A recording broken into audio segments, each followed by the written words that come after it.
everyone. Dr. Madzivandila, over to you.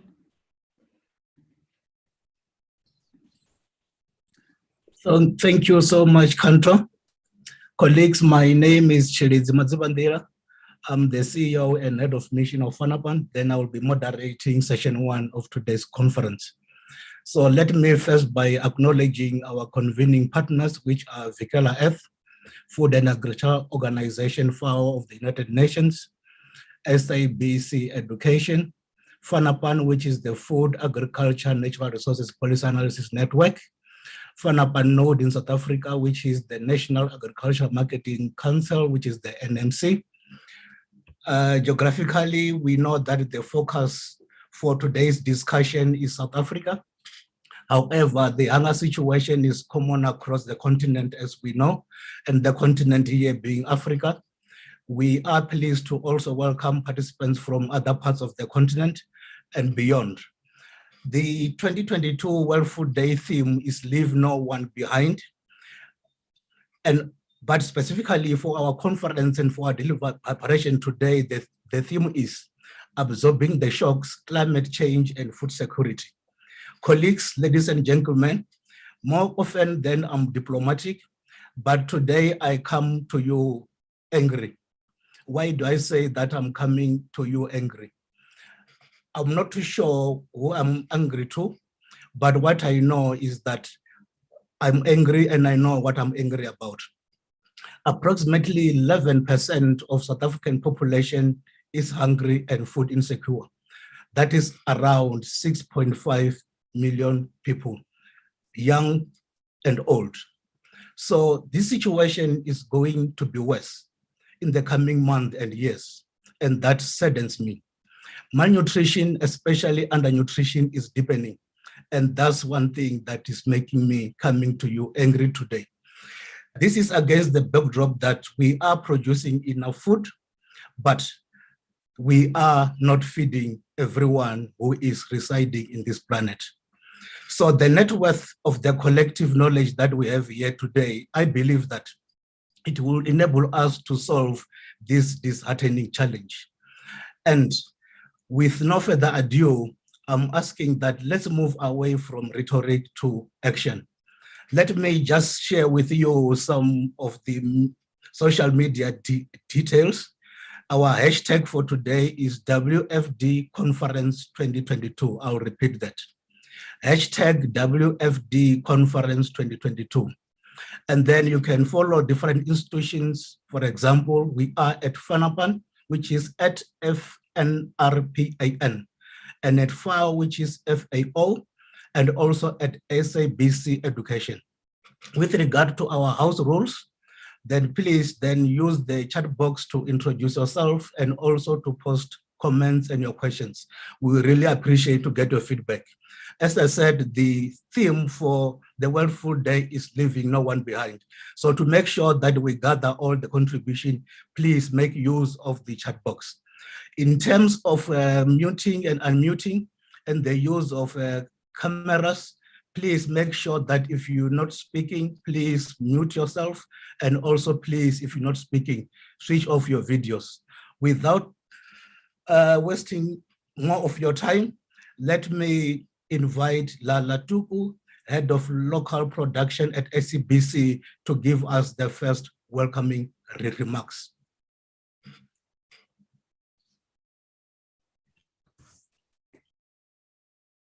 I hope that you can see me. We can see you, we can hear you. That's incredible. Thank you so much. A very warm welcome to the conference celebrating World Food Day. My name is Lala Tuku, as mentioned by Chilitzi, Head of Local Productions here at the SABC. Really, for us, we're participating in the World Food Day in response to the FAO's Food and Agriculture Organization of the United Nations invitation. I would like to acknowledge and thank Dr. Mercy Chikoko, FAO's South Africa's representative, for extending an invitation to us as the SABC Education to convene together with the FAO to this very, very important conference. I'd further like to extend my sincere gratitude to everyone who contributed to making today possible. FAO, Fanapan, Vigela Earth, SABC Radio, my colleagues, and SABC News as well. So SABC Local Productions, which includes SABC Children and Education, factual, drama, entertainment, religion. We've got internal productions and industry development, offers to our 3 channels, SABC 1, 2, and 3, with acquisition, editorial, and delivery service. And the management of the SABC's educational and children mandate is handled by SABC Education, which has actually brought us here then today, through creative, powerful, appropriate, truthful, and interactive edutainment content. Our content really aims to shape the future of the country. Educational content with a strong entertainment component. So the World Food Day Conference complements our primary areas of focus for factual and educational content. Environmental education is provided via factual and education programs. We've got programs such as Blue Gold, Living Land, and 50/50.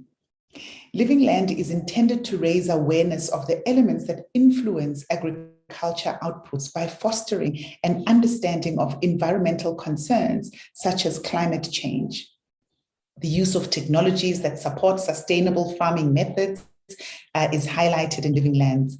So the show really emphasizes practical methods for expanding agriculture to create food security and lower poverty. We, as we crisscross, the width and the breadth of South Africa, we have come across really interesting agripreneurs who are changing the face of agriculture by venturing in new territories such as agritourism, strawberry farming, Belito, which is in KwaZulu-Natal, crowd farming, snail farming, abalone farms off the coast of East London. So agriculture really plays a crucial role in food security, supplying the basic products that keep millions of people fed daily. In South Africa, the industry produces a variety of products from beef to poultry, maize, fruits, and vegetable. In an interview with Yahoo, new Spanish-American chef and activist, Mr. Jose Andres, said it best: food is health. Food is national security. Food is job creation.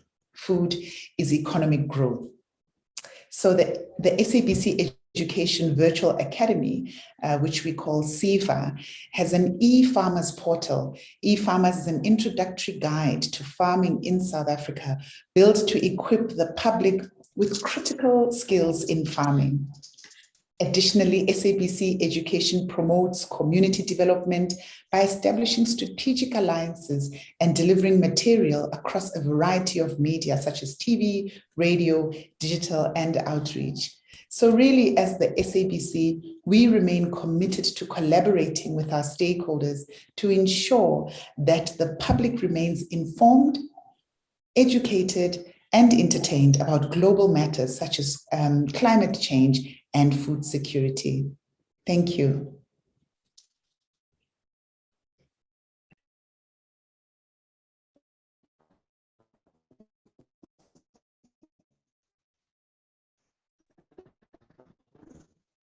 You're muted, Dr. Chivizi. Maybe unmute. Sorry about that. So I appreciated the brief welcome remarks from Madam Tuko. Then I went further to say that the second welcome remarks is from Dr. Mercy Chikoko, FAO South Africa representative. I will give you the next 5 minutes to do your welcome remarks. Thank you very much. Can you hear me? Yes, we can. Okay. Good morning, good afternoon, good evening, everyone, wherever you are. Thank you so much for this opportunity. My remarks are going to be very brief. The theme of World Food Day, as already alluded to, is leave no one behind. And this theme continues on to say, better production, better nutrition, better environment, and better life. And the theme for the World Food Day Conference is absorbing shocks, climate change, and food security. So you see that when we're talking about better environment, we have to talk about climate change, because climate change affects both, is affected or affects climate change and a better environment. So these issues cannot be talked one without the other. If we can go to the next slide. The next slide. Thank you. So I just want to talk briefly about the effects of climate change. We know that climate change has both direct and indirect effects on agriculture productivity, including changing rainfall patterns, drought, flooding, and geographical distribution of pests and diseases. And climate change affects the 4 dimensions of food security, which is availability, accessibility, utilization, and most of all, stability, through the breakdown of the food systems, affecting how food is produced, affecting distribution channels, changing purchasing powers, and price stability. We know also it affects livelihoods, the assets, and income. And of course, also impacts risk to human health. And these impacts are both long-term and short-term, resulting from more frequent and more intense extreme weather events caused by the changing temperatures and rainfall patterns. And I think the floods of KZN a few months back are still lingering in our minds and in our thoughts, and even the effects are still with us today. And people who are vulnerable and already vulnerable are most affected. Can imagine these floods washing away not just everything in a matter of minutes: your crops, your livestock, your land, your house, your assets, and livelihood. And we know that the agriculture-based livelihoods are most affected by climate change, because the water, the land, it's all dependent on how the climates are. And again, we talked about here in South Africa, they were almost day zero in some of the provinces and municipalities. Without water, you can't plant crops. Without water, you cannot raise animals. I want to go to the next slide, where we also, although we know that agriculture is affected by climate change, but also agriculture contributes to climate change. We know that agriculture, and when we talk about agriculture in FAO, we're talking about agriculture itself, crop production, animal production, forestry, fisheries, who will not only be affected by climate change, but also contribute to it through emitting greenhouse gases. We know, for example, if you are keeping cows, and the methane gas that is produced contributes to that as well. But at the same time, agriculture also holds part of the remedy by mitigating through reducing these green gas emissions by changing agriculture practices. And also what is important is we need to strengthen the resilience of rural people to help them cope with the additional threats that impinge on their food security. Particularly in the agriculture sector, climate change adaptation go hand in hand with mitigation. Climate change adaptation and mitigation measures need to be integrated into the overall development approaches and agenda, and there are opportunities for agriculture sector to adapt and also to contribute to mitigating climate challenge. I would like to talk about the FAO actions. As a UN agency, FAO is supporting countries, including South Africa, in both mitigating and adapting to climate change through a wide range of research-based and practical programs and projects. I will just mention a few here. There is a vast variety of these programs, but I'll just mention a few here, which include using less water, so water efficiency. For example, agriculture production through aquaponics, where fish and crop production is done in one place, and recycling the water for water production and all that. Hydroponics, using less water as well. Conservation agriculture, as well as water harvesting, water recycling, reuse of grey water. And this can be done at both household level, small scale level, or at a large scale. Planting resistant crops. And the great news is that in South Africa and even in Africa, we have indigenous crops and breeds of animals that are drought resistant. And we need to increase the seed multiplication effort in order to preserve this, as well as to preserve our land. We also need to reduce food losses, and as well as follow sustainable diets.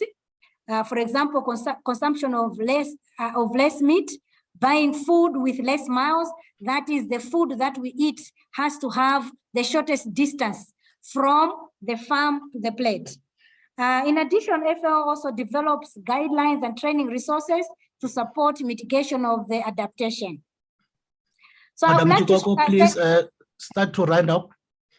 Okay, all right, that's fine. I only have 2 more slides, which I want to talk about the global campaign. I want to talk about the World Food Day itself. We know that the world has almost 800 billion people, and we're all connected, and natural resources, and we share basic needs of food and same challenges. And with the World Food Day is a global occasion where 150 countries come together to heighten the awareness and challenges we face in the plight of the food insecurity. And this is celebrated on 16th of October. And again, also by multi-targeted audiences, governments, cities, private companies, media, and individuals, as well as youth. And this has been celebrated since 1979, when it was first declared World Food Day. And the campaign calls for world solidarity in transforming food systems, a bid to foster inclusive economic growth that address inequalities and increase resilience. And I also want to say that World Food Day coincides with the FAO's birthday. This year, FAO 77 years, and the founding of FAO on 16th of October 1945 was a result of the devastating effects of World War II on food security, poverty, hunger, and malnutrition. And how was World Food Day celebrated here in South Africa?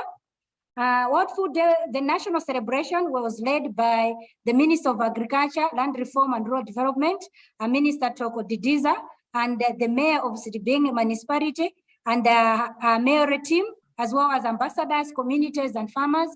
And some of the pictures that you show on the slide, I'm showing on the slide, are some of the highlights of the activities. Madam Chikoko, please, you had only 5 minutes. This is my last slide. The last slide. So, and again, we are here today reminding ourselves on this World Food Day conference on 25 October today, celebrating the World Food Day with this conference. And I appreciate everyone that has joined here. Thank you so much. Thank you for giving us the background with regard to the World Food Day. So without wasting further time, then let me now introduce our keynote speaker. Our keynote speaker is Prof. Julian May. Prof. Julian May is the director of the DSI NRF Center of Excellence in Food Security, UNESCO, chair in African food systems. Let me also then acknowledge that me and Prof. May, we are colleagues at the National Planning Commission. We really appreciate him giving us his time. So Prof. May, like I said, I'm coming to this conference very angry, and I checked the chat box. There are people who are agreeing with me, saying that enough is enough. it is time for action. And if you have monitored the chat box, we're not talking only to South Africans. We have got colleagues who are joining from all over the world. So please then take the podium and give us the keynote address.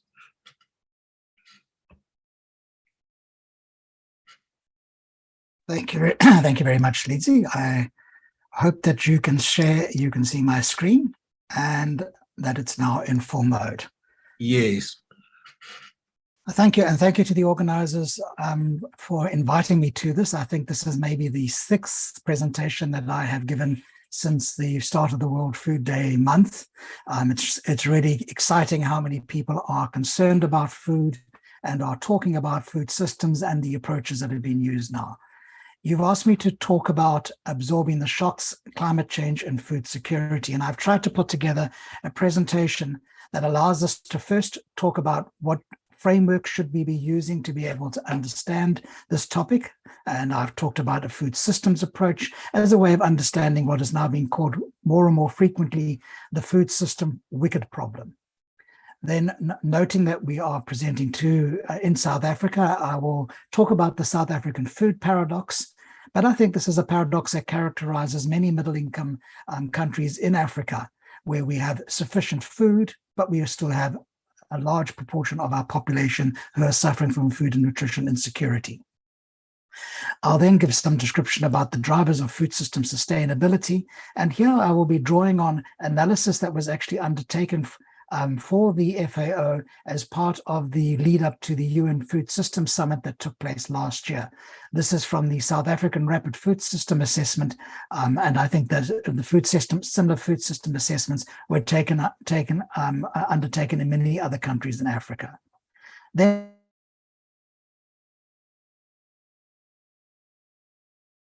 Dr. Chiloka has already mentioned some of those.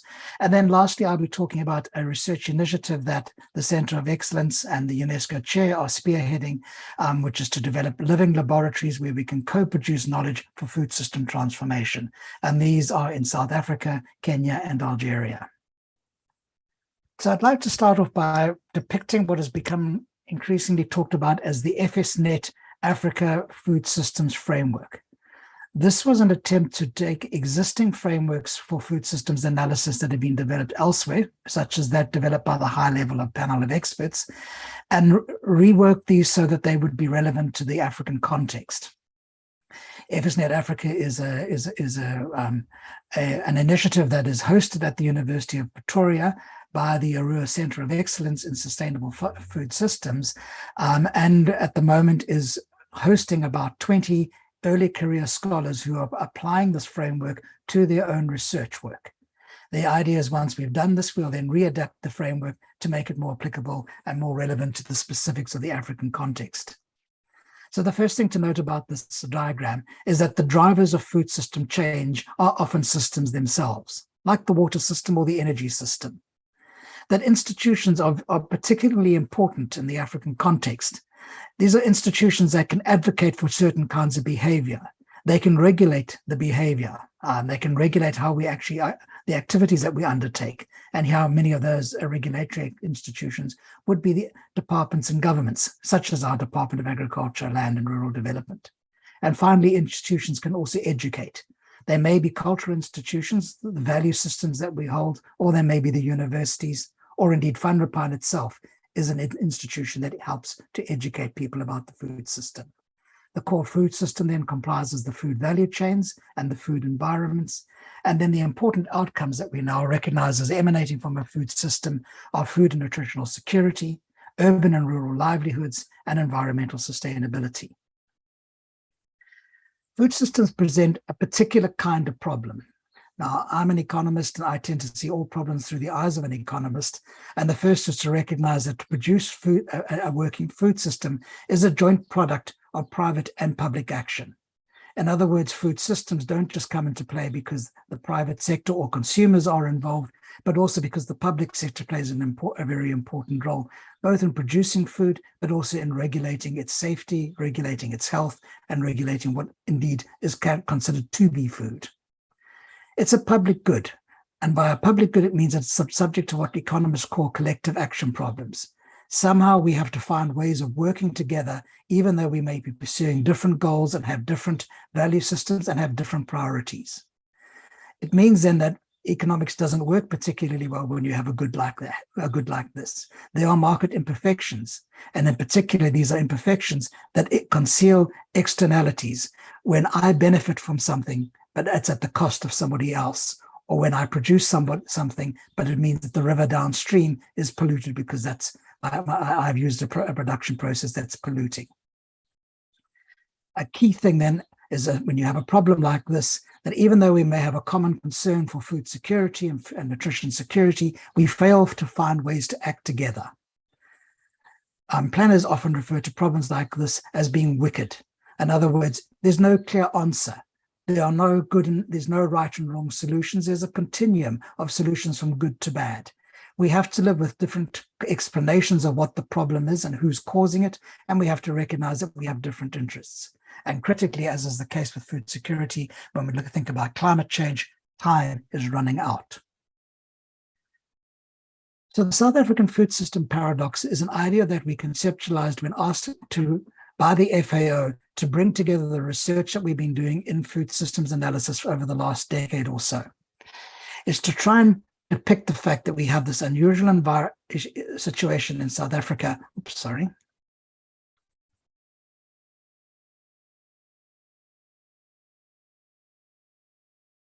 My apologies, I've jumped over my slide and I can't seem to get back. I will talk about it from memory then. The food system paradox is that South Africa produces sufficient food to be able to feed our population. We have world-class science that allows us to decide how to improve that food system. We have adopted all of the policies that many other countries have adopted, and yet we fail to bring about significant change in our food system outcomes. We continue to have a double burden of malnutrition with very high levels of childhood stunting. About a quarter of our children are stunted, very high for a country of our economic status, as well as a situation where we have a high prevalence of overweight and obesity, and this overweight and obesity is associated with poverty, not with wealth. This is termed often as a double burden of malnutrition, even sometimes as a triple burden of malnutrition when we recognize that there are also micronutrient deficiencies. The FAO asked us to identify just 4 key sustainability questions, forcing us as researchers to prioritize what we thought were the most important. We proposed that improving nutrition was one of the key sustainability questions for South Africa, sustainable agriculture, which is what I was focused on in this discussion today, but also leveling the food system playing field, recognizing that South Africa as a highly unequal country also has an unequal playing field in terms of the economic power of producers along the different food value chains. And finally, to improve food system governance, recognizing that in fact we have a sophisticated policies concerning food system governance, and yet we still have these poor food system outcomes.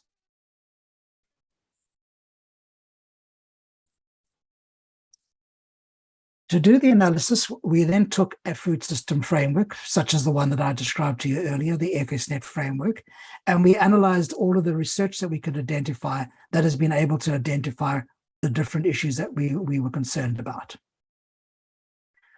What you see here is our food system analysis that we did, focusing on the question of more sustainable agricultural practices in South Africa. This really lies at the heart of how climate change is going to produce shocks and how those shocks are going to translate into impacts upon society and on the food system that we operate. I'll not go through the entire diagram because it's a complex diagram, and as you see, there are a great many boxes and arrows, but essentially what we were able to do was to distill the research findings from more than 100 papers into identifying the components of this the sustainability question, and then translate that into a set of policy levers that we were asked to then propose as the ways of resolving this issue. If you would like to have a look at the report on South Africa, you can find it on the FAO website under the Rapid Food System Assessment papers. You can also find FAO reports on almost 20 other African countries where similar analysis was undertaken. Right now, FAO are now pulling together a synthesis report which tries to identify the common strands through all of these reports.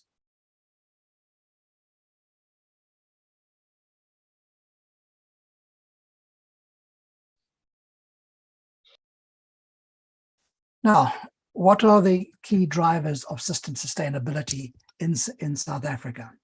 The first is recognizing that our natural environment is already arid to semi-arid. Only 14% of the land in South Africa is potentially arable, and 70% of that land is degraded. Our water demand is expected to exceed availability by 2025, and in many parts of the country, that has already happened. We're also experiencing demographic change, where we have displaced urbanization. In other words, the result of the apartheid era, when people were forcibly relocated into what essentially are rural slums, and now a process of rapid urbanization, where those people are now moving into the cities of South Africa. 2/3 of our population increase is taking place in our metropolitan areas, which occupy just 2% of the land area. We have, in many ways, unsustainable metropolitization. And finally, although we have agriculture intensification, a positive feature, in many instances, this has produced is jobless. It is not generating new jobs, and there's reliant on green revolution technologies. While these were once very useful in being able to improve food security in South Africa, frankly, some of these technologies are more than a decade old. They almost are the industrial revolution of agriculture, and we need to be looking at new and better technologies to be able to take agriculture forward. The next thing to consider is, what is the situation with our land and our climate? I think we're getting used to seeing maps like the one on the right, with vast areas now depicted as being red, as alarming. In this instance, this map is talking about the irradiation of the sun, essentially how much solar power is hitting the land. In this instance, you can see the dense areas, the bright red areas that cover most of South Africa, where agricultural production is difficult because the already very high levels of heat and evaporation. The key thing is, as I'll show you next, these issues are actually spreading beyond what the areas that were traditionally affected by heat and by drought. The graph on the right is also interesting. Here we've got depicted the land area of South Africa, the share of that land which is agricultural land, the share of that which is cropland, the share of that which is arable, and finally that tiny little block at the bottom, the land area that is equipped for irrigation. So while we are a large country, a very small share of our land is suitable for arable, and a tiny proportion is already equipped for irrigation.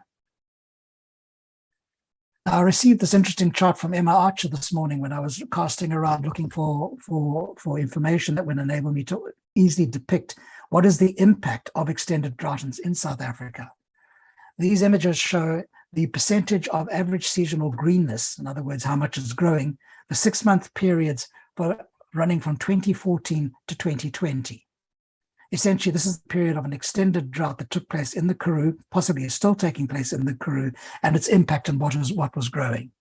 You can see in the top left corner in June 2014, the extent to which the area was characterized by greenness, by plants growing, and how by the time you get down to the bottom right corner, the extent to which the landscape has now been affected by extended drought and high heat conditions. By 2020, you can start to see the reversal as greenness is starting to appear again, as we hope that the drought has come to an end. But it gives us some image of what happens when we experience long periods of heat and of drought. Then turning to demographic change. The map on the left depicts areas of population concentration in South Africa. And you'll see how a large share of our land, that part that was affected directly by heat, is significantly underpopulated. And the concentrations of population around the metropolitan areas. You can also see the dramatic increase in urban population following the changes in government in 1994, and how that population change has continued to grow. So what are the shocks? Well, as I said earlier, Dr. Chiluka has already mentioned some of those.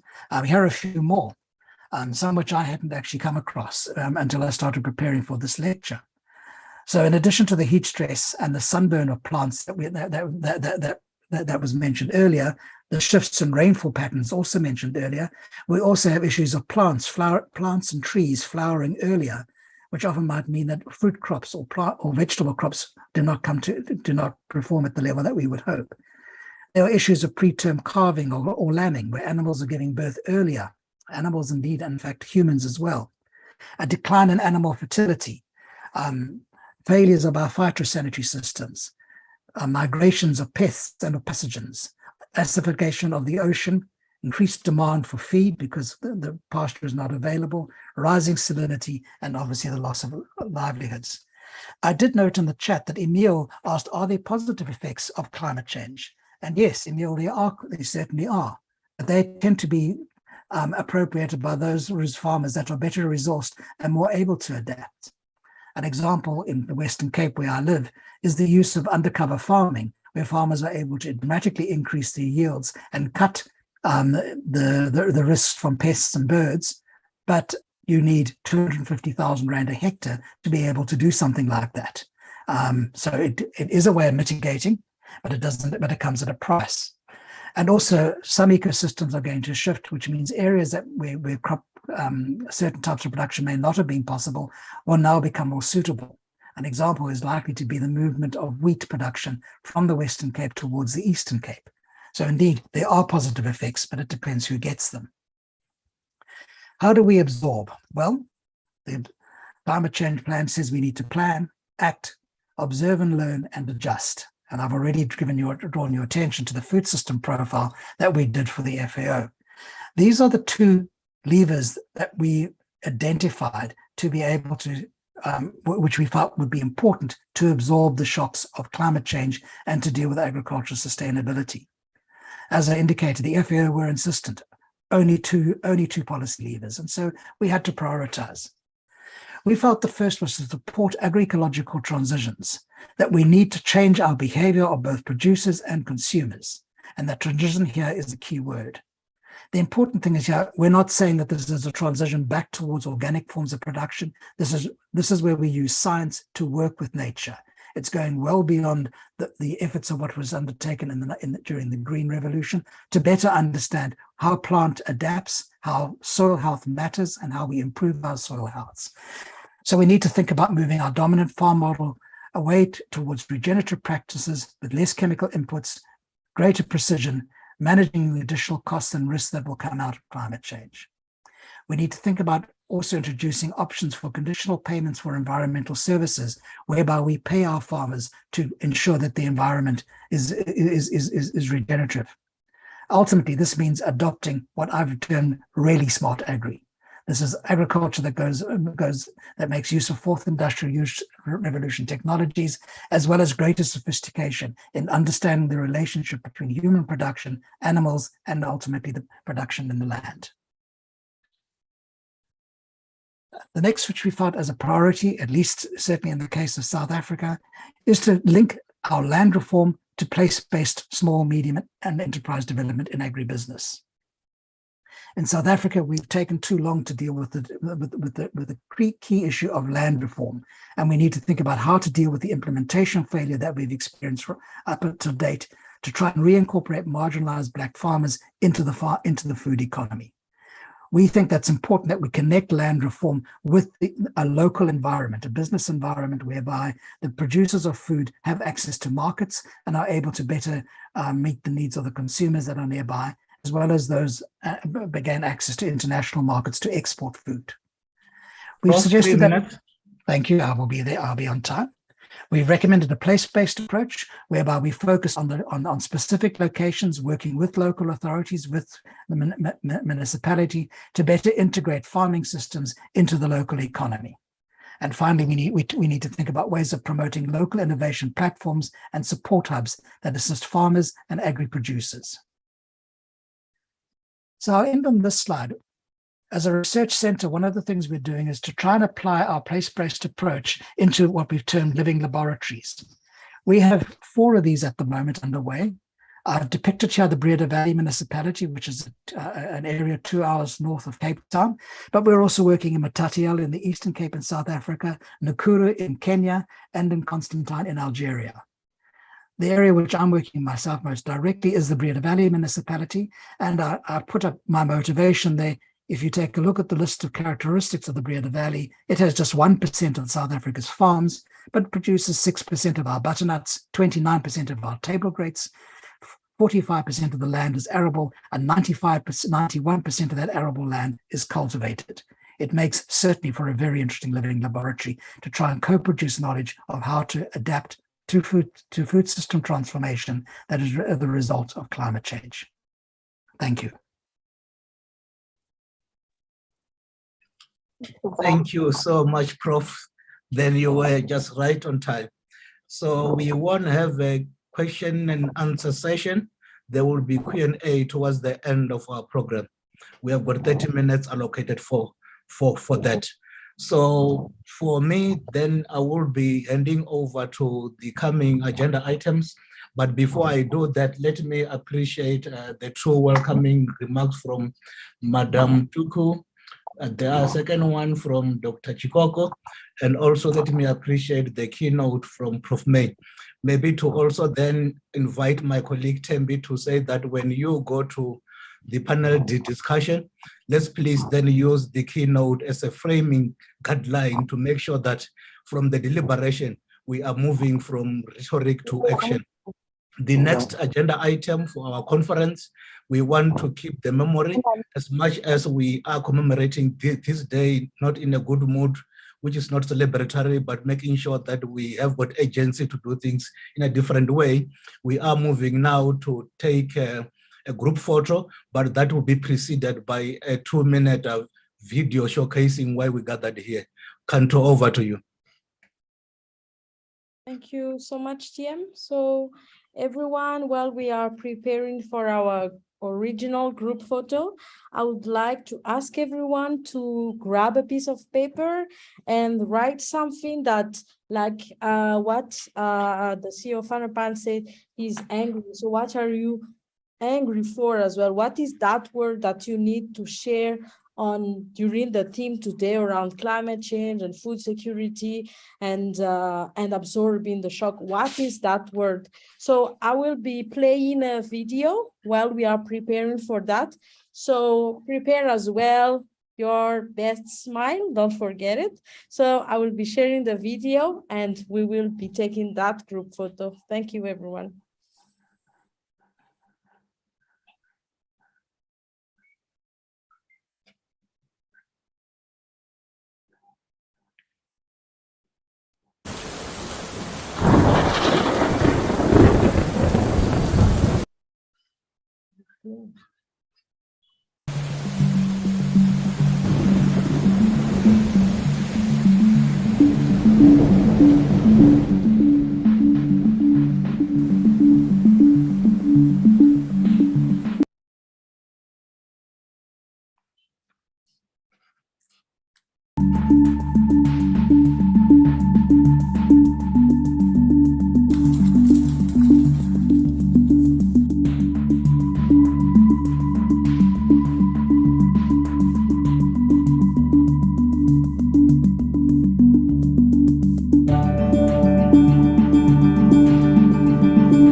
All right, everyone, please show your camera and let's take a video group photo.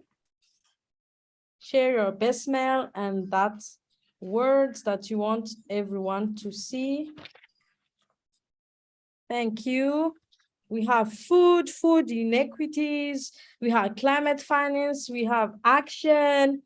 Please, can Please smile. All right, don't hide your smile. I'm taking the picture now. Thank you.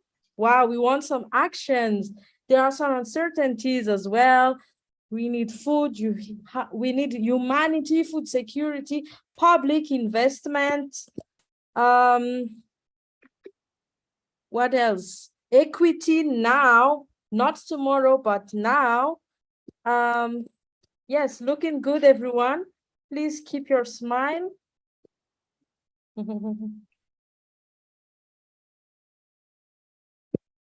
Some last pictures. Sorry to hold your smile. It's so beautiful that we want to keep it. All right, over to you, TM. Thank you, everyone. Thank you so much, Kantro, for facilitating the photo session and for the video. Now we're going now to our panel discussion. I'm inviting my colleague who is our Director for Policy Research Analysis, which is our programming area at FANAPAN, Ms. Tembi Mwamakamba, to facilitate the session. So I won't be coming back, colleagues. Thank you so much for being good audience. So we are now sitting at 108 participants. Thank you so much for joining us. Thank you, Dr. Matsavandila, for the opening session, and to all the speakers. As we transition to the panel discussion, please allow me to welcome our panelists. As I introduce you, please just turn on your camera and greet the participants. We will try to have the cameras on as we have the discussion and see if the bandwidth allows. If it doesn't, at least you would have seen everybody. So we have 4 speakers joining us this afternoon. We have Miss Eva Morales, who is from the Cambridge Judge Business School. She's a program leader at Cambridge University, and she is leading work around the circular economy and sustainability. Hi, Ms. Morales. We then have Dr. Simpiwe Nqaweni, who is the Chief Executive Officer at the National Agriculture Marketing Council. He's an agricultural economist, and he has lectured at the University of Pretoria and served within the Department of Agriculture, Forestry and Fisheries as well. Welcome, Dr. Nqaweni. Then we have Mr. Spio Gift Mafulega, who is the Managing Director of Mpiwe Agricultural Group Private Limited. He's a commercial farmer and an agricultural entrepreneur. His company is involved in crop farming, agricultural services, and agricultural development, including contract farming, mechanization services, and agriculture technical services. So Mr. Mafulega has his hands on the ground. Welcome, Mr. Mafulega. Then last but not least, we have Mr. Azvitakadzi Tuwani, who is a meteorologist at SABC News.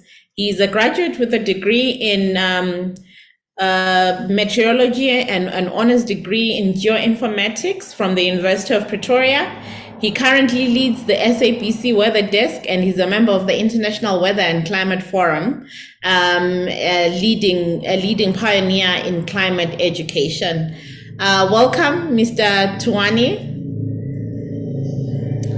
Okay, thank you. Thank you so much for joining us. As we have all heard, Professor May has really unpacked for us what it means to absorb the shocks in the context of a changing climate. And he's also outlined what achieving food security will take. Now I want us to get into specifics. Talking food security, I know it's more than just the food we buy from the shops. And climate change also means more than the floods we have seen becoming more frequent. What I would really like for us to do now is to really spotlight different components that make up our food systems. And I want to start with you, Ms. Morales. I know you're passionate about sustainability, and I can't help but wonder if our food systems are sustainable. And when we're talking food systems, right, we're talking from farm to fork. And let's start at the farm level. Let's talk about our soils. Are our soils good enough? Can we still depend on them to produce the food that is required? Thank you so much, and pleasure to meet everybody, and thank you for inviting me. Very passionate about sustainability, that is right. And the simple answer to your question is no, our soils are not good enough, which has a huge environmental, social, and economic implication for the world, because soil degradation leads to the inability to sequester carbon and filter water, and also lead to the loss of biodiversity, and also the potential to yield higher and healthier production of food, the food that we so need to feed the world. But just to put this into context, according to scientific evidence, and as we've seen in some UN reports, and also Professor May has spoke, 40% of the world's soil has degraded over the past decades. And this threatens half of the global GDP, which is an equivalent of $44 trillion. So it's an economic driver there as well.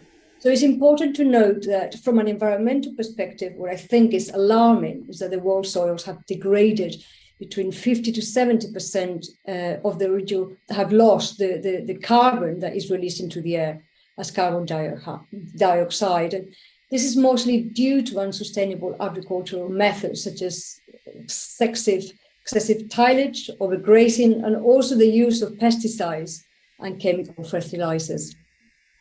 So is it all lost? I know these days there's talk of soil regeneration, right? And what is that all about? And how does it help fight, desertification and helps improve food production? Can you speak a bit about that? For sure. So food regeneration means that we can use more sustainable and organic farming practices. This means that we can use methods such as, for example, cover crops. This will help, or crop rotation, and then use different sort of practices that they're going to recover sort of the water content of the soil. And I can talk, for example, so soil regeneration, in essence, is returning those nutrients to the soil and increasing that biodiversity and water retention that I just talked about. This can be done, again, through those different type of methods. Agroforestry is another one, composting, but also the use of biochar. And biochar is something I'm quite passionate about. And HiGeo is a climate tech organization where we're working on addressing and linking two very different, very, very important and critical and pressing issues. And here we're talking about climate change on one side, through cultivation and production of microalgae to sequester carbon and remove emissions. And then we're looking to soil regeneration through the production of biochar from the microalgae dry mass. So we use the dry mass of the microalgae, and then we convert it into biochar. By doing this, we are using a circular economy approach. So we're closing the loop here with the production of microalgae on one side to sequester the carbon, that we could sequester as much as 150 tons of carbon for 85 tons of biomass per hectare. So this is quite significant. So we're creating that byproduct then with biochar. So just to give you a little bit of information about biochar, using biochar added to the soil can help retain water and also add nutrients, which is super important for the health of the topsoil. So this means that when biochar is added to poor soil, the yields of production increase year on year. So biochar made of dry microalgae, for example, this is something that we're working on, offers higher benefits by providing higher nutrients, because biochar microalgae provides proteins and lipids and some carbohydrates and neutral acids that improve the pH of the soil. And studies have shown actually that biochar helps increase water retention by 46%. And Dr. May was talking about these arid lands in South Africa. So this is very important. It's a product that can really help sort of remediate the ground. And desert soil, for example, it will also help increase the yield of production by 29 to 50%, according to some studies. And we see sort of, for example, tomatoes might have that sort of increase for 50% of yield. But of course, we need to think about this as a long term. So it's not going to happen overnight. So we need to think about that long-term vision of investment in this type of products. Yeah, and I mean, it sounds also like this could potentially be another area that could be developed for young people to get employed in. I'm going to come back to you. I just want you to think about what are some of the sort of opportunity or maybe the potential to unlock agriculture to create jobs for youth. And I like this biochar angle that you've introduced, because yes, it will improve soil fertility, eventually increasing productivity. But what also are the sort of employment sort of creation opportunities or job creation that can arise from that? So just think about that for a minute. I want to move on now to Dr. Nqaweni. I mean, we are now moving, like I said, when we're talking about food systems, we're thinking from farm to fork, right? So now I want to move off from the farm a little bit and look at how food gets to where it needs to go. And I'm asking Dr. Nqaweni this because he specifically comes from the National Agriculture Marketing Council, and I want to just understand how the markets sort of factor into this whole discussion of food security as well as climate change. So I'll come back to you, Eva. Let me move on to Dr. Nqaweni.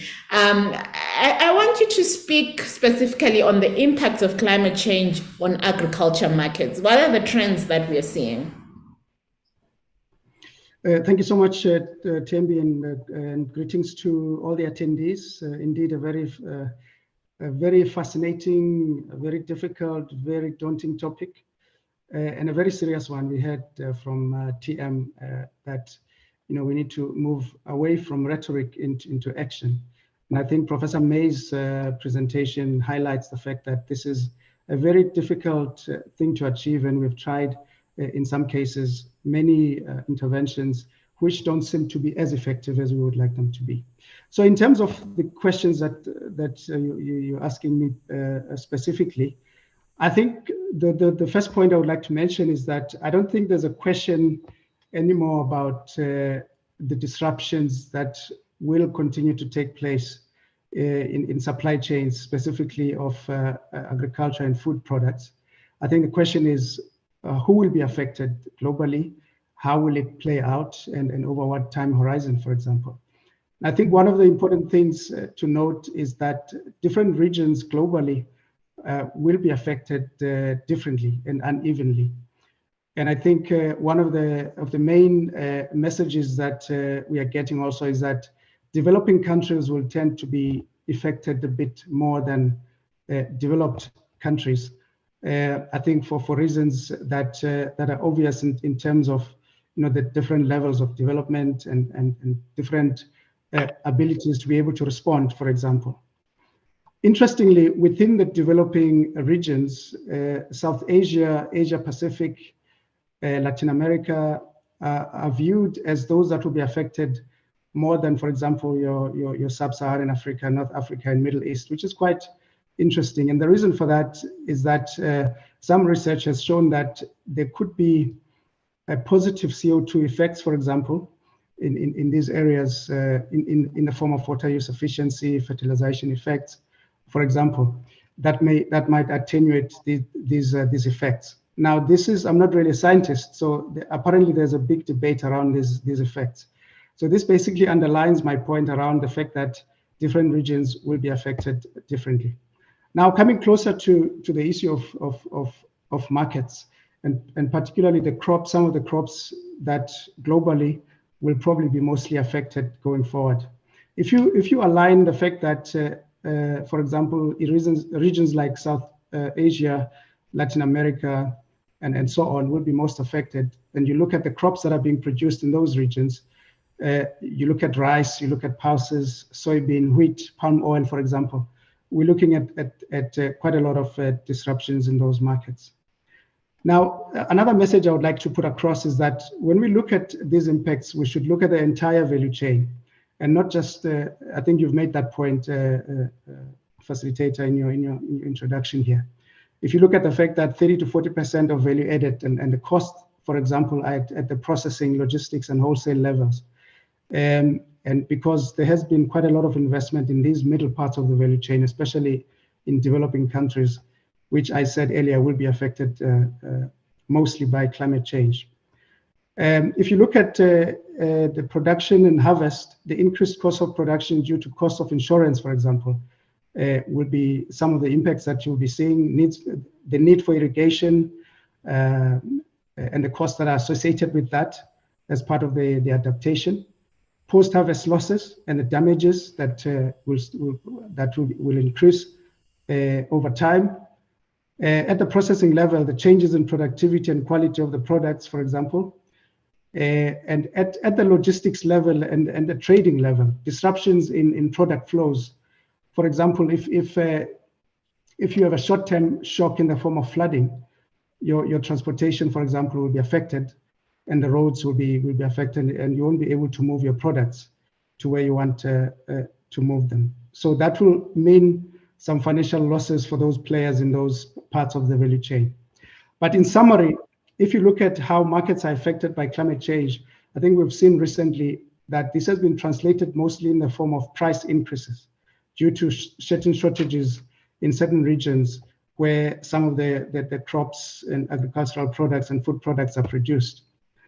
In South Africa, for example, if you look at the 2022 marketing season, we've seen some of the supply shortages playing out in some of the high value crops, such as tomatoes, onions, cabbages, and so on. We've seen price increases as high as 47% for onions, cabbages 27%, as well as, tomatoes were 47%, onions 27%, and cabbages 21% during the marketing season. Finally, as NAMC, we analyze on a monthly basis a 28-item basket, looking at the trends and the increases in prices on a month-to-month basis. And if you look at the price of this basket, what it was in January 2021, it was standing at about 973 rands. And if you look at September 2022, this has increased up to 1,122. So most of the impact and how, in terms of how markets have been affected, you see them translating in the form of prices, as I've just illustrated. Yeah. I'll just pause here for now. Thank you so much.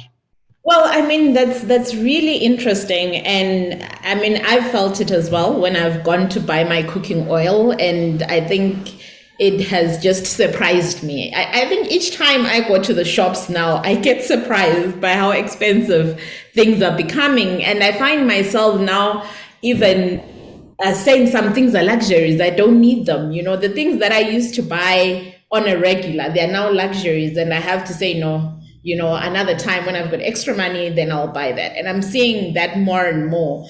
But then I wonder as well, because we're thinking of disruptions from climate change. That's what we have just been talking about.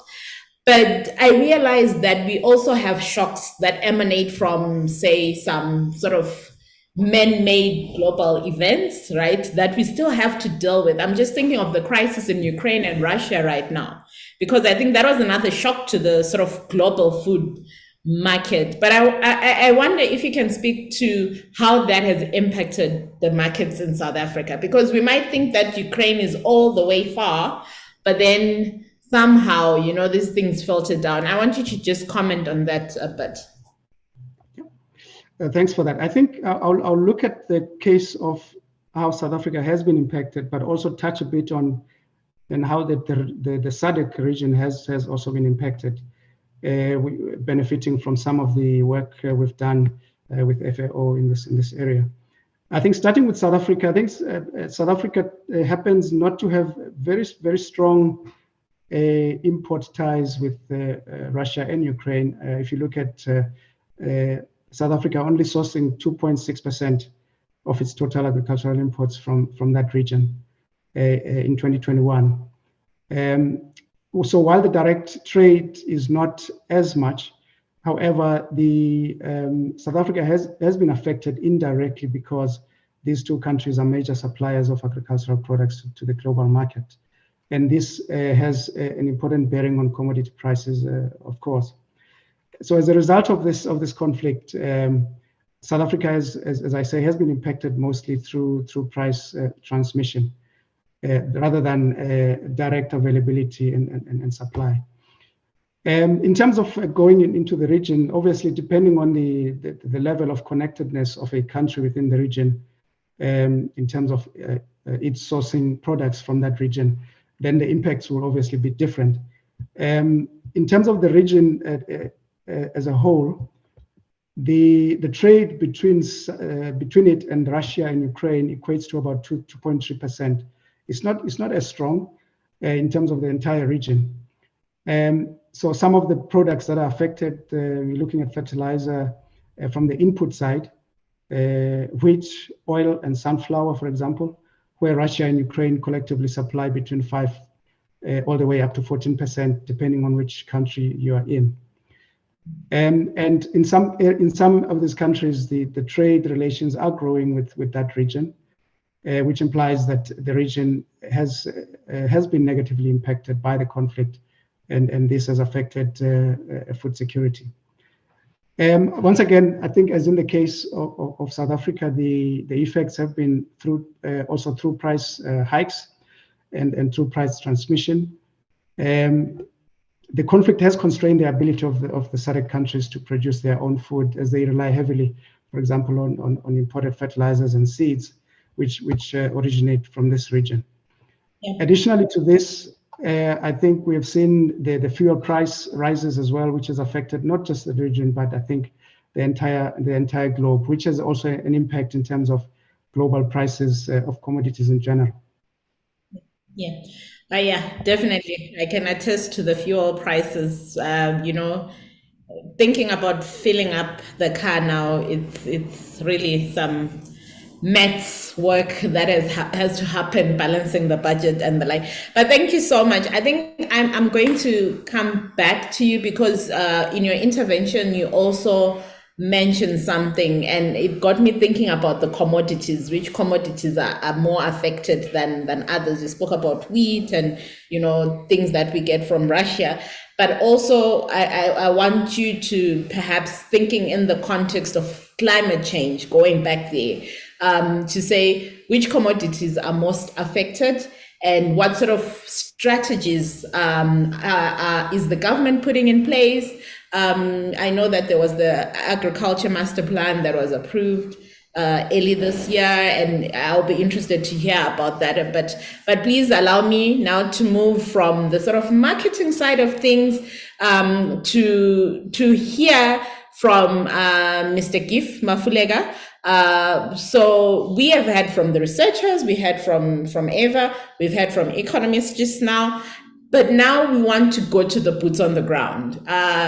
Mr. Mafulega, you handle the soil. When I opened the panel, I was asking about the quality of the soil. You have your hands on the soil every day. And I wonder if you can tell us how real climate change is to you, how it has impacted your business, and what you've done to adapt to these sort of changes that we have experienced. Thank you very much, Thembi, and would like to greet everyone that is part of the proceedings. My name is Sipiwo Gift Mafulega. I farm in the Highveld region of South Africa, which means we get frost in winter, heavy frost in winter, and extreme heat in summer. So to just shoot straight to the questions that you've posed to me, I would try and be as practical as possible in my responses. Well, most of the points have been uttered by the previous speakers, from heat to drought to having to adapt with changing weather patterns, what we never used to expect happening in awkward times, and all of a sudden winters turning to be summers. But I want to paint to you some practical things that happen on a farm level. We produce a variety of crops, from vegetables to grain crops, and we are currently experiencing lack of rainfall. you could be an irrigation farmer, but during a specific time of a season, when seasons change, they call for what they are used to. Rainfall is you get a spring rainfall, you get a summer rainfall. So whether you've got irrigation, if you do not get your rainfall on time, you are already being offset from increasing your production, or you're getting already affected in what you might have planned. Climate change has affected us quite big. If you look at the production input costs, having to wait for rains and having to not sure when is your planting window, and even up to harvesting, when you would have to harvest and you're having heavy rains, therefore damaging your crop and eventually affecting your product and getting your product downgraded. Those are practical impacts because they knock on your pocket and eventually play big on your profit margins. If you are a crop farmer in my region and you are not within 30 and 50% of margin, which is not your net profit, but what you can make out of producing and delivering, taking out the production cost, you are already at the back foot in terms of growing as a farmer. That calls for you as a farmer to adapt. What have we done to adapt to such impact? Some of the points have been mentioned by Prof. May. We do irrigation. We've had to adapt in terms of stretching our planting season.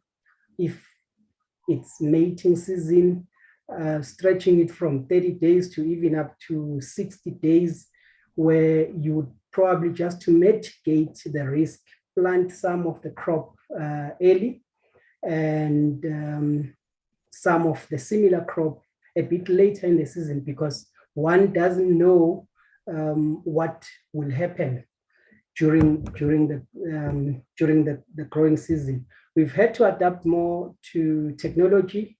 At a production level, the most impactful technologies, precision technology on mechanization, as well as mobile technology.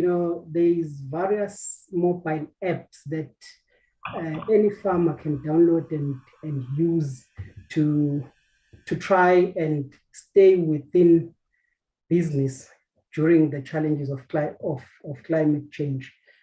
Thank you very much for that. Thank you, Simphiwe. I think what's sort of interesting to me is you're mentioning having to adapt, but I'm wondering at what cost has that come to you? Because I would imagine, like, for instance, you said you'd have to stretch the season from 30 days to 60 days. And certainly that comes with its own sort of expenses.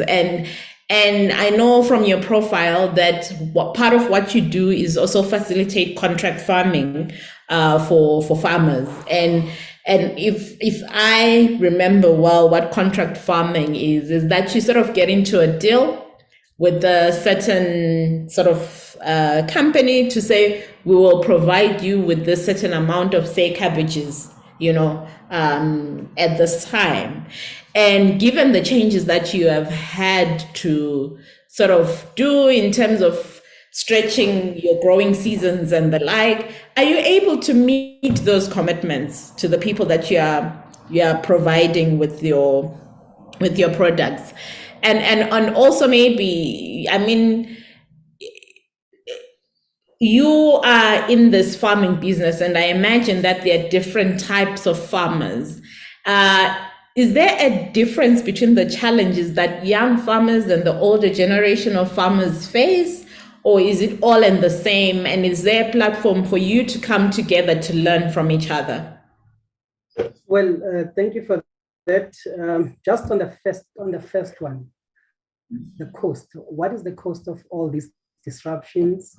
I think the biggest cost for me it's an opportunity cost. You would have made so much money if you had planted at this time, but because of challenges relating to climate, you could not.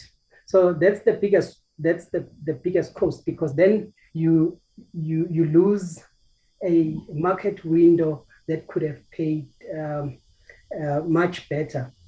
Another cost in terms of what we do then to mitigate the effects on infrastructure alone. Prof. May indicated that to put a shade net, which we have done as well for our vegetable crops, would cost you anything above 250,000 rands a hectare. And it does not mean you are eliminating the risks completely. You are trying to ensure that you maximize your profit margins. And in terms of youth and the challenges, there's plenty. With as young farmers, as youth, we lack track record, we lack credibility, we lack networks, we lack experience, and most of all, we do not have philosophy. We are still new in the field. We have not had a grasp of things. Obviously, challenges of climate are not new. It is just the intensity and the pattern in which it's happening. So all those lacks that I've counted makes it difficult for a young farmer to mobilize resources. So as an example, if you were to speak to someone and asking for them to provide a piece of land for you, be it government, be it a private person, be it your relative for that matter, they look at you as a young person who just wants to play around. So those lacks are a biggest hindrance in mobilizing resources like finance and land and even labor, because skillful people are normally older people. So if they look at you and you would want to use their expertise, they look at you and they may not relate well with you because of your age. If you look on the other hand, the older generation, they've got their own challenges of succession. They don't know whether what they've built over the years, will they be able to still give to their generations to come. So challenges do differ, and there are many ways that we are trying to mitigate them. Okay, yeah, no, thank you for highlighting that. I'm hoping by the end of this conversation, we will have ideas on how to create a critical mass of young agropreneurs like yourself. But maybe let me leave you to chew on that for a little bit. Let me go to the weatherman. Let me speak to Mr. Tuani, who can help us understand. We've been talking climate change, we've been talking floods, we've been talking all sorts of things. But perhaps we need to understand what is the difference between climate change and weather, and how is climate change affecting the weather and why? I think only a weatherman can answer this question. All right. Thanks very much for that question. I'm always eager to answer such a question. And yes, let me just share a little bit that I've done. So looking at this, we do have different kinds of weathers, as you have mentioned, starting with the weather itself to like, what is it? So I will try and just define that. So the weather on a daily basis, it is a state of the atmosphere in simple terms. So in there, we'd look at the cloud cover, would look at your temperatures, and again, we'd look at your rainfall, pressure, and humidity. So there can be observed weather, and again, the weather that we forecast. So this is what we are expecting on a specific day. So it is also what we are going to record, and that is what we use to measure our forecast. So this is what we call our daily weather. Now, looking at the climate, that it is the same thing, it is the weather, but it differs with time. The climate would be averaged in a period of time, let's say maybe 10 years. And in there, that's where we are going to see different kinds of weathers are being depicted due to the climate of that area. So the position or the situation or where your country is situated will also constitute to a specific kind of climate. This is why you also find when we go to agriculture, we have different kinds of crops, and that is also being driven by the kinds of climate in those different zones. So going further to look at climate change, this refers to a long-term shift in temperatures or all those weather patterns that we do look at, or the atmospheric states. So there are various impacts that we do get from this. I remember some few years ago, we were talking to like, this is going to happen in the future, only to realize that it is already happening. And also looking at your temperatures, we have seen a huge change when it comes to temperatures for a number of years, that the temperature has been gradually increasing, and this is global temperature. So a 1 degree rise over the globe can constitute to like maybe 4 degree in a local area or 2 degree in some areas, depending on how those areas are situated. And then again, the reason why climate change drives our weather or has an impact on our weather now, it is because the amount of energy, as you can see to the graph that I'm looking at, towards the end of it, you will see so many red bars. And those red bars constitute to the amount of temperatures that have increased globally. So this means that there's lots and lots of energy that is being released and being stored in the atmosphere, meaning that that energy can be stored and be used with these weather systems. That's why we've seen huge tropical cyclones, and more often we've recorded so many category 5. There's been also talks of category 6, but I don't know if that has been approved yet, but we're still sitting on category 5 as the biggest tropical cyclone there is, and we have seen disasters that come with that. We have seen house being like this one, that happened in Mozambique. So they move and then affect South Africa as well. You can see the amount of water that we have received on the surface. We cannot comprehend it. And again, this is what's happening because of that energy that we have stored, that we have released from the surface. It remains stored in the atmosphere, then it goes to the weather systems. Your tropical cyclones gets very big, your drought gets severe and more frequent, your heat waves and so forth. So these are the things that we are getting from the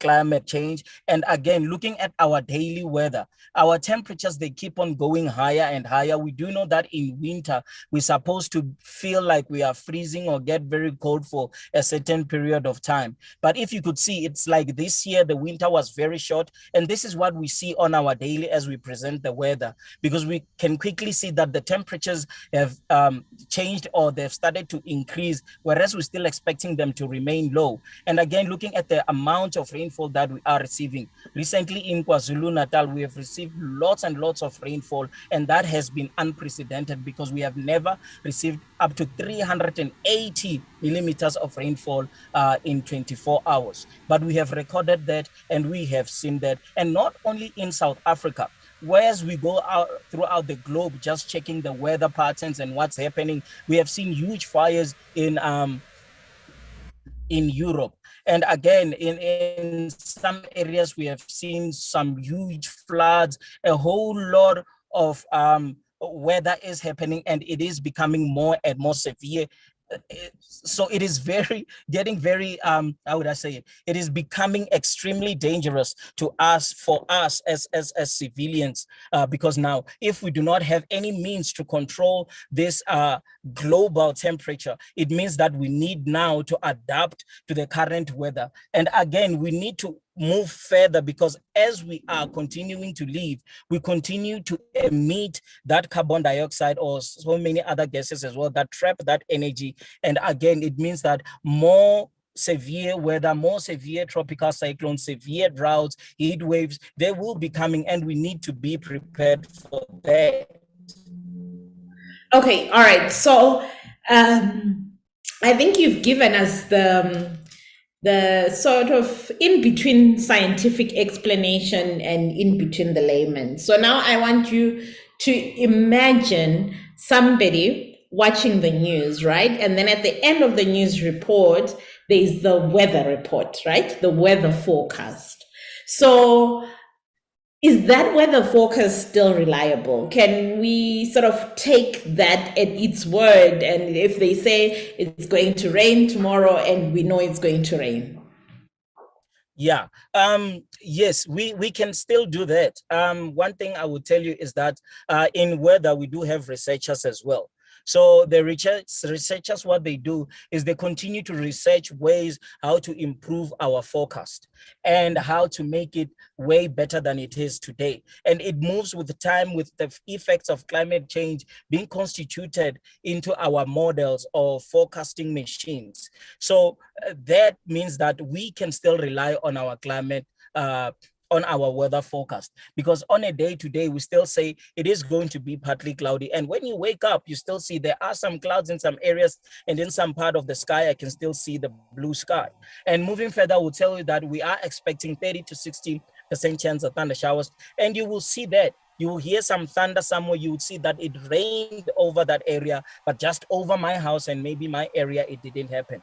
That only means that the forecast is still true, and it is becoming more and more precise as we go to the future, due to the research power that we have, the computational power that we have, and the much better models that we are creating. And I can tell you, in South Africa, the weather service is so precise when it comes to weather forecasting, and you can only check that or test that on your day-to-day weather forecast. And if they say 30% chance of thunder showers going to 60, just look outside and see. If you hear thunder, just know that it rained somewhere, maybe not over your house. And if they say 60 and you would see a little bit of rainfall, it has happened because we are expecting it to happen in that way. So I urge the people to still totally rely on the daily weather forecast, because it is very precise. And we have seen that we've been forecasting some of the weather. Like I would receive a weather forecast that says, well, tomorrow it's going to be like this. And I'll be like, but tomorrow we're still in winter. And I can see that the temperatures, they are starting to rise or to go very high. So that is something that we're not expecting, but it is happening. And it shows that our models, they are moving, or they are using the inputs that are coming in with climate change to give us a precise weather forecast. Excellent, because sometimes I really wanted to rain over my house, but then it rains like 2 streets away from me. So actually, let me get you to think a bit about what the forecast for this coming season is going to be, because we are getting into November, and traditionally in this region, we know that in November, we expect rains, right? So that our farmers can start planting, and then would have harvest in April, May, you know. It's like, that's how it's been for years. So I want to know what the sort of focus for the season is. But let me hold you there. I know your slide is already up on the board, but I just want to go to the questions in the chat. So if maybe you can take down your slide for now, and then we'll come back there, because there've been some interest as well in the chat to what has been discussed. And I want to encourage everybody to just pop their question through the chat as we are talking, and you feel something stands out, then you just drop it in there. Earlier on, I spoke to Eva, who spoke about biochar. and there's real interest in terms of biochar. So I want to go back to Eva, then I'll go back to Simpiwe, and then I'll come back to you. So in terms of maybe coming back to Eva, because I had my own question as well, that I had given you on the potential of agriculture to create jobs for youth, right?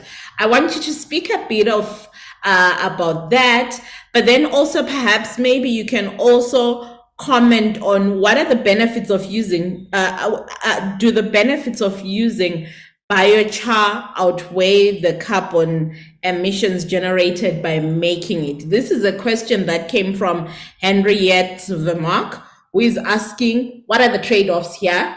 The benefits of using biochar, do they outweigh the carbon emissions that come from generating or making it? Eva. Thank you so much. So I will start with the question that you asked me about generating jobs for youth. And I think sort of building in some of the comments of the fellow panelists, I think that it's important to incentivize farmers and make agriculture and farming more attractive. And I think the private and public sector here have a real important role to play, because I mean, we hear that some of the barriers perceived in youth is working in the sector are linked to a lack of financing, a lack of skills and status and so on. So we need to remove those barriers. And there are some incentive mechanisms for this, which is, for example, zero interest loans and so on, and the removal of bureaucracy. And another incentive is also carbon farming, which brings me back to biochar. Okay, this is what we're talking about, where carbon credits can be sold to companies to carbon offset, for carbon offsetting and generating additional income for farmers as well. And here, using organic farming and using biochar, for example, is going to generate and sequester carbon into the soil, as well as provide more yields, but also additional income from carbon markets to the farmers. So this is an incentive to also bring more youth to the sector. But I think it's also important to look beyond farming as well and link farming to innovation to create jobs that they're going to be looking at, for example, other areas through the value chain, not just sort of farming, sort of looking at storage, logistics and processing, manufacturing and so on. So thinking about sort of youth emerging, those jobs emerging from the farm. But there are also great initiatives that they're emerging across the continent, which they're looking to develop youth skills development and financing and so on. So that's a key part there. But the question about biochar, thank you so much. This is a great question and something that we constantly need to think about. We're thinking about trade-off when we're trying to solve one problem in one side and we create another. And emissions is a very important one. So in the case of biochar, the way we're producing a hive geo, what we're looking at doing, we are producing micro algae to sequester carbon. But indeed, then the production of biochar from that dry mass of microalgae is going to require some energy inputs of production. So I think the key here is to use renewable energy inputs, and it's really important to look at that, because if you use fossil fuels, of course, this is going to be problematic, because on one side, you're sequestering the carbon, you're remediating the ground, so you can sequester carbon, but you're inputting fossil fuels into production. So it's super important to do that. And going back again to about youth as well, if we're looking to regenerate more land, for example, in South Africa, we're going to have more available land for more production. So it will increase also food job opportunities, of course, for youth. Thank you, Eva, for addressing that question. I'm still taking questions in the chat, and if one pops up for you, I'll come back to you. But perhaps I think before I go back to Simpiwe and to Siphiwo, I want to go back to Prof. Julian May, because I think this question that came in the chat from Abdul Rashid really is a reflection of part of what he said in his presentation. Prof. May, if maybe you can just come on to respond to this question. His question is, worldwide food security is often forwarded as the key aim of the global food market. Then how does this idea stand for local food markets? He says in the earlier talk, one of the speakers said that the South Africa produces enough food, but still people are sleeping hungry. So what's the challenge? Why, if there is enough food, why is it not getting to everybody? Why are we having people sleeping hungry? Prof. May, are you able to come back maybe and perhaps reflect on that question? Oh, thank you. If you remember, you asked us to hold up a piece of paper about what makes us angry. And Yes. you might recall the piece of paper I held up with food inequities, because that lies at the bottom of the explanation. Certainly in South Africa, and I think in many other countries in Africa where we have high and rising inequality, the bottom line is that the people who are poor simply don't have the resources to be able to afford food. And if we're talking about a situation like South Africa, where more than half of our population are now urbanized, that means they don't have the option to be able to grow their own food. Even countries where we don't have such high levels of urbanization, those that are trying to produce are still resource constrained, are being impacted negatively by climate change, but are unable to adapt, are unable to absorb the shock. And so that is another reason why even countries where people have land and are able to produce, why they're not able to produce sufficient of the food that they need. In South Africa, the driver of that inequality does come down to our very high levels of unemployment, as well as I mentioned in the presentation, the existing concentration of ownership of land, of food systems, which means that we don't have the buffer that other countries have in Africa, where we can have more people engaged in production and have more smallholder agriculture. So I guess it makes me angry. It's a solvable problem.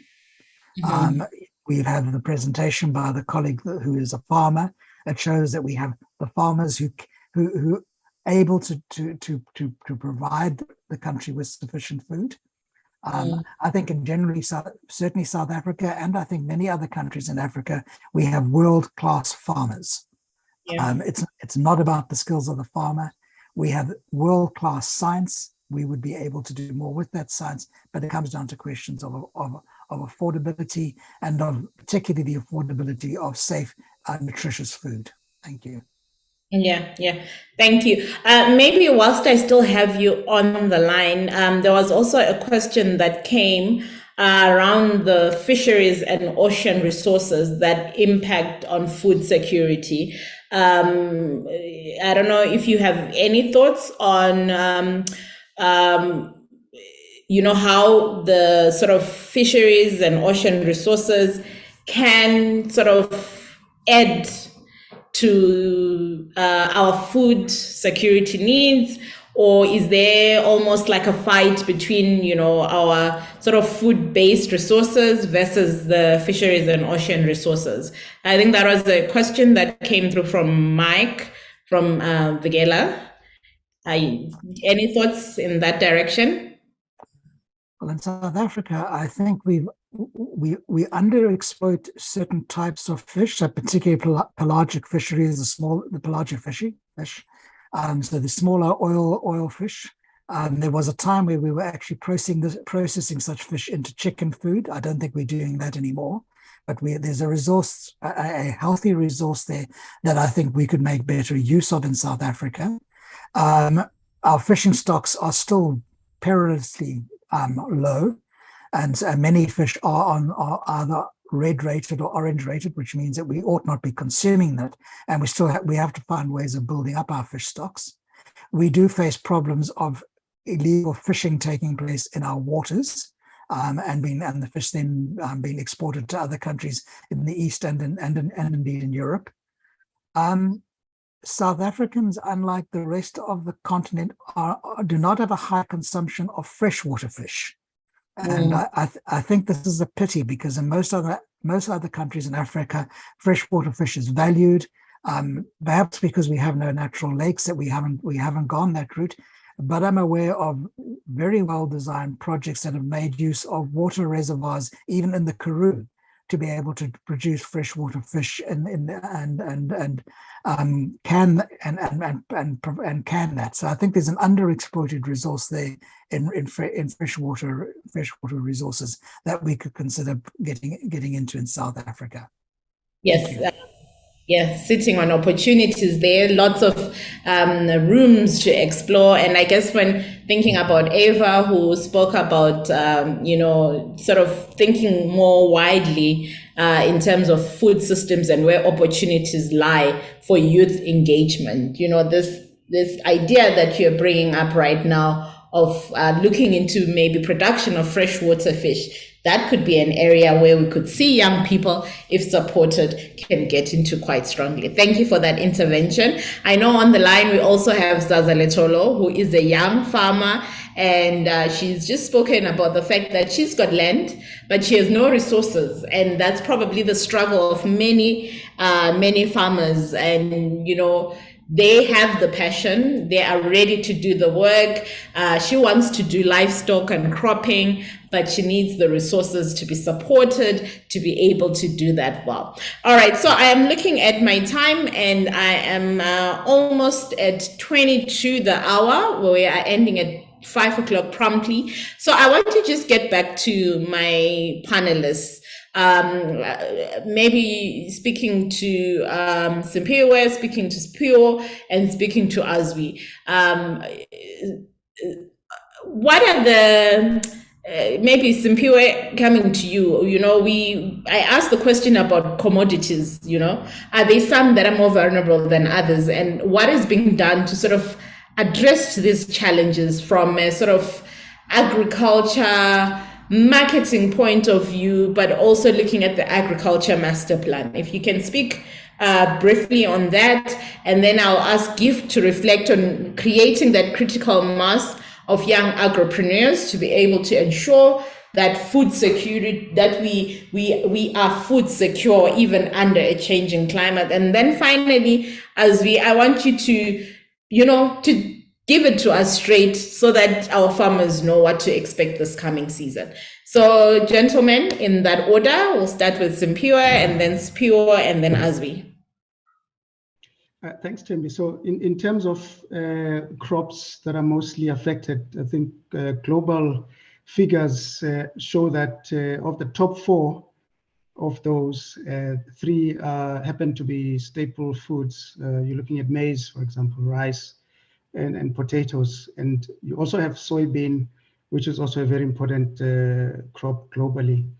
In terms of maize, it is forecast that by 2050, we are likely to see quite a big reduction in terms of maize production due to temperature variations and decreased as well as unreliable rainfall, which will affect the major growing areas such as the US and Brazil. And coming to rice, we also seeing figures that show that yields will globally drop by up to more than 5.5%. If temperatures rise, for example, by 1.5 degrees. So at that rate, we are likely to see that staple food being affected globally. The effects of climate change on soybean are a little bit more mixed because there's a sense that soybean plants respond favorably to higher concentrations of CO2 in the air. And then lastly, potatoes, which is also another big staple, is forecast to decrease. The production is forecast to decrease globally by as much as 9% because of the fact that potatoes need a steady supply of water to grow, and therefore fewer areas will be able to be suitable for potatoes. So those are some of the stats that one is seeing and the forecasts. What can be done? I think there's various speakers have highlighted some of the strategies that need to be implemented. For example, to expand production and adapt new techniques. So that would mean investment in new innovations, and also the shifting of crops to areas that are more suitable. Also growing more resilient and climate appropriate varieties of crops, and new kinds of foods altogether. So I think, I mean, it's a whole lot of strategies that are being considered. But I think what is most important, if as a closing remark, and I'm going to also respond to the question around the master plan that has just been signed in South Africa. I think the most important thing to do is to make sure that policy making and implementation, most importantly, is coordinated. And I think the experience we've had with the master plan in South Africa is that there was a very concerted effort in getting private sector and government and other stakeholders to work together and then agree on what needs to be done. But going further than that and saying this is what private sector is committing and this is what government is committing in terms of resources. And also from the government side, there's much more commitment in terms of what are the policies that need to be put in place to make sure that the environment is conducive. In the past, I think the policies that we've had, we've really failed to implement because I think there was lack of coordination. Now I think there's much more, I think, appetite and much more commitment to adapt a more private and public-private partnership approach. For example, there's a focus on what each province can do. Prof. May indicated, for example, if there's an opportunity to move wheat production more from the Western Cape to the Eastern Cape, those two provinces to coordinate their efforts in terms of their resource allocation. And this is what the master plan is allowing to happen through a much more coordinated approach. Okay. Sounds like we are heading in the right direction. And I think that also already answers some questions that have come through in the chat. We had a question around sophisticated policies, and how do we make them work? And one way I'm hearing you answering is the issue of coordination and making sure that all the players are on the table when it's conceptualized and also agree with the implementation plan, which is, the case that you've given of the master plan. I think I am really looking at our time. We're getting a lot of comments in the chat. I'm going to process them, but I want to give Spio now an opportunity to just reflect on, the need, how do we create a critical mass of agropreneurs? Because we want farmers, but we don't just want, your sort of traditional run-of-the-mill farmers that are going to use the hand hoe and take us back ages. But we want farmers that are going to be on apps, that are going to be, really up to date with technologies and innovations. So your thoughts, Spio? Thank you. I'll try to be short. The many challenges have been outlined, and one of them goes beyond production, but accessibility of food.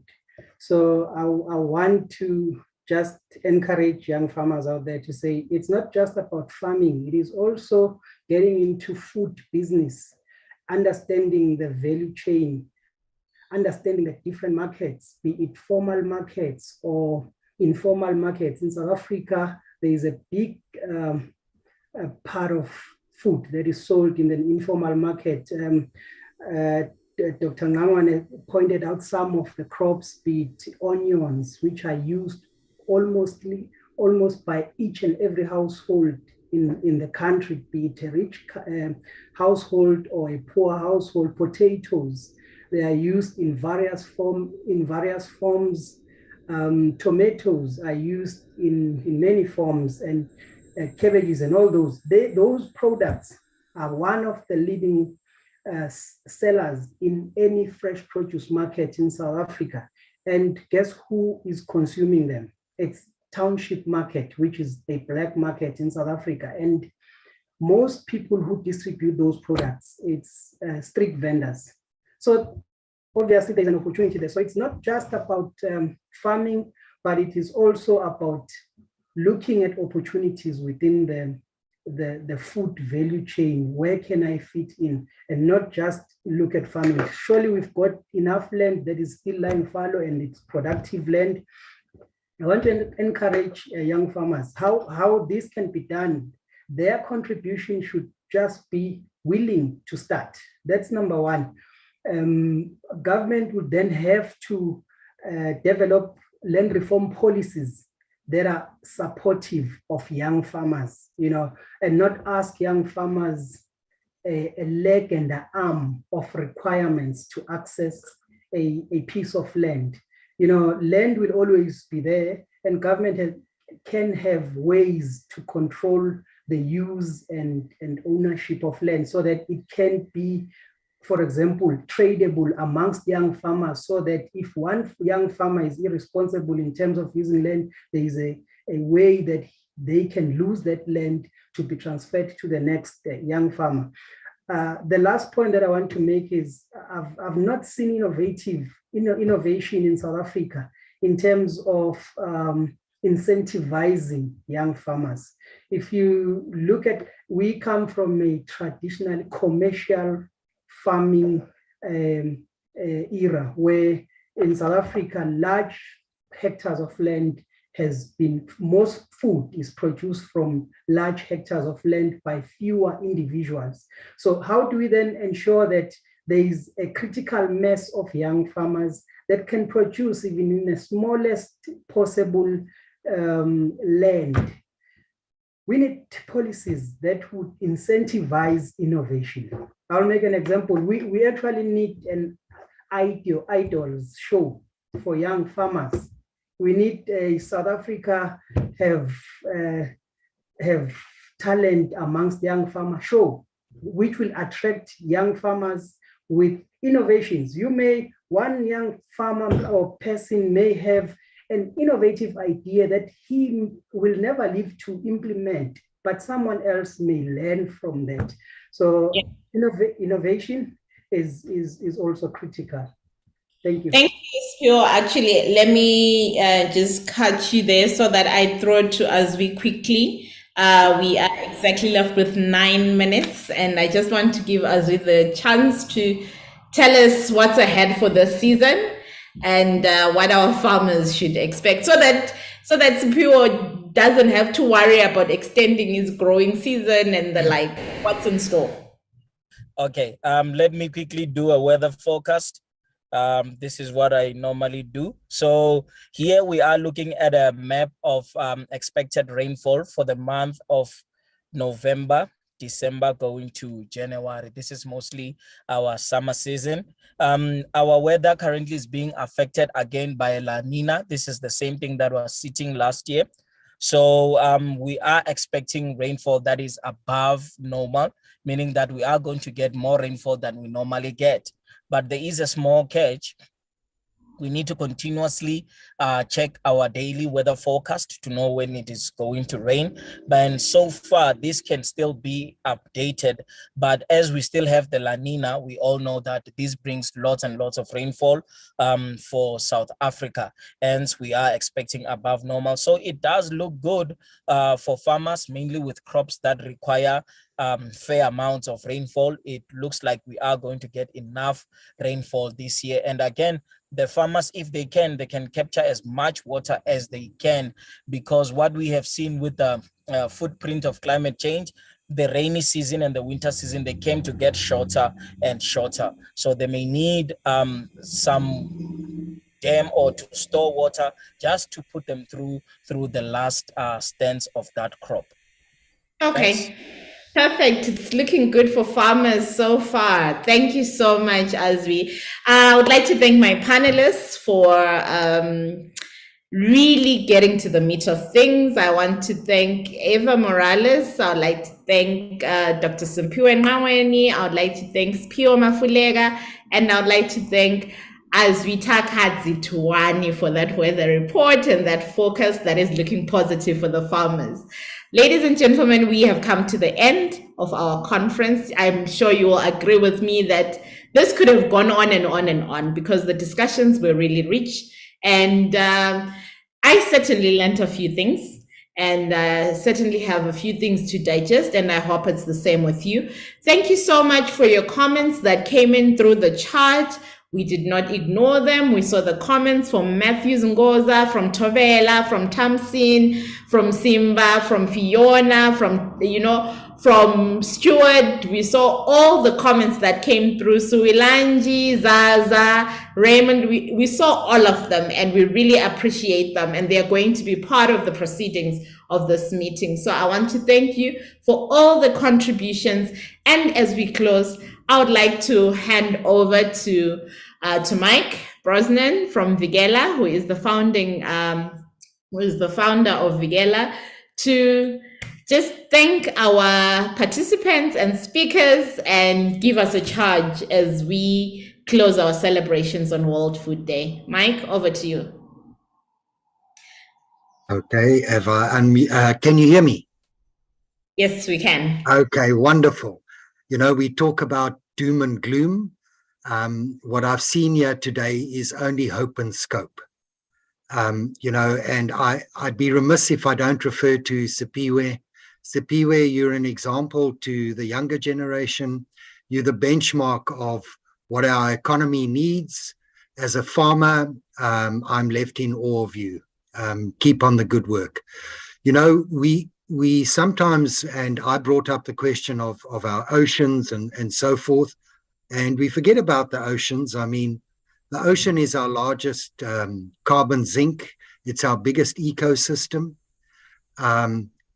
So much potential rests within our oceans. But as Eva Morales mentioned earlier, you know, our lands are no longer arable.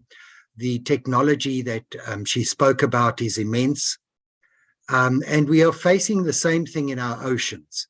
There's a term that I only heard about recently from one of our marine biologists. It's called hypoxia. And hypoxia is ocean dead zones. So there are zones in our oceans that can't sustain resource anymore. So we've got to look at that. I mean, it will add to food security, but that's a subject for another day. So I'm just here to say I'm in awe of all of you. Thank you sincerely. I've got to make special mention of a very special lady, the founder and CEO of No Line Communication, Nozi, who in my eyes enabled a really marvelous presentation, Virginia Simpson. Also on the Vikela team, Stuart Smith, the two chairs, Tembi, who's also a colleague of mine, serves on the advisory board of Vikela. We're very proud of you, Tembi. Keep up the good work.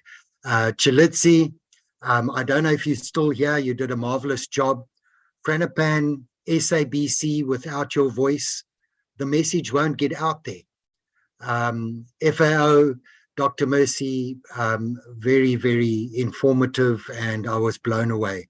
And Eva, I believe there's a great future for the technology that you hold there. I do believe renewables in producing biochar is the way to go. I do believe the platforms are available. If I've missed anyone, it's not intentional.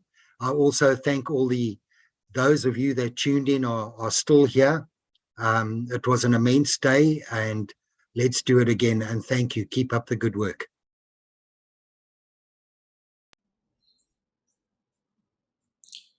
Thank you. Thank you, Mike. Thank you, everybody. We'll be sending out the recording of the event to all emails that registered for the event. So please do look out for that in your mailboxes. Thank you and goodbye.